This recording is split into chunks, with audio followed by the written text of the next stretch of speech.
et du Fils et du Saint-Esprit. Amen.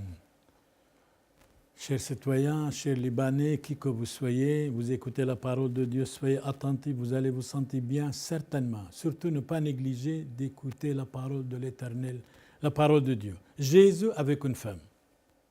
Alors les apôtres étaient étonnés. Comment il parle avec une femme? Plusieurs heures peut-être. Eux, ils étaient partis dans la ville pour acheter du pain. Et Jésus, à un moment donné, c'est la première fois qu'il était fatigué.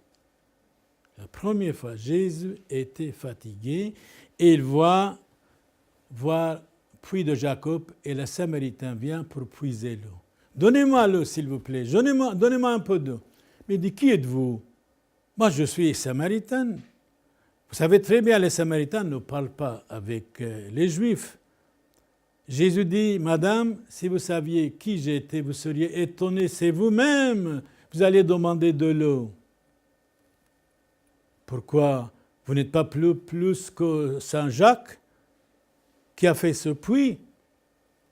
Oui, effectivement, je suis plus grand, pourquoi pas? Mais le Messie va venir, il est le plus grand, il paraît. Alors Jésus parle, il a senti quelque chose. C'est la première fois, une femme dit, vous êtes le Messie.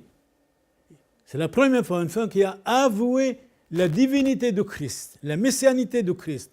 Vous êtes le Messie. Dites-moi. Alors, Jésus parle avec elle. Il est fatigué, bien sûr, mais il discute un dialogue amical. Allez, appelez votre mari et nous allons parler encore mieux. Non, je n'ai pas de mari. Menteuse.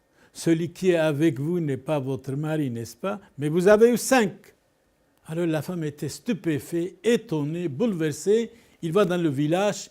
Hé, j'ai trouvé le Messie. Il m'a dit tout ce que j'ai fait. Il sait tout. Elle devient missionnaire.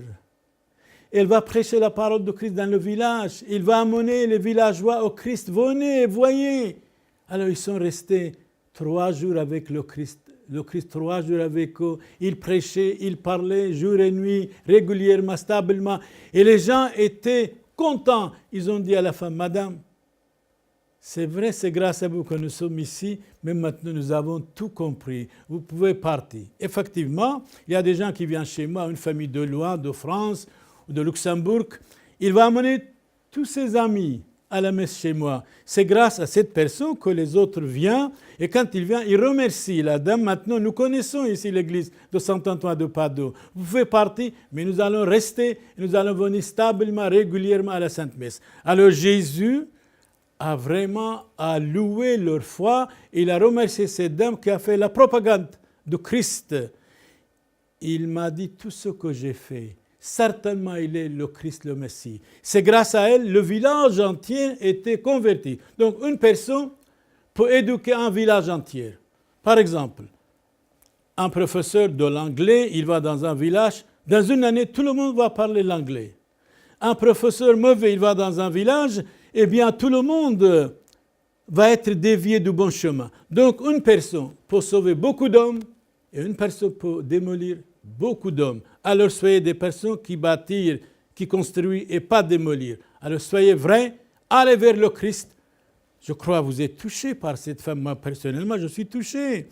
La femme va au village, venez, c'est le Messie. Il m'a dit tout ce qu'il fallait. Je crois, félicitations pour cette femme. Et grâce à elle, beaucoup d'hommes et de femmes de famille ont été convertis à notre Seigneur Jésus-Christ. Loué soit Jésus-Christ. Famille, soyez bénis par le Christ notre Seigneur. Convertissez-vous, ça vaut la peine. Amen.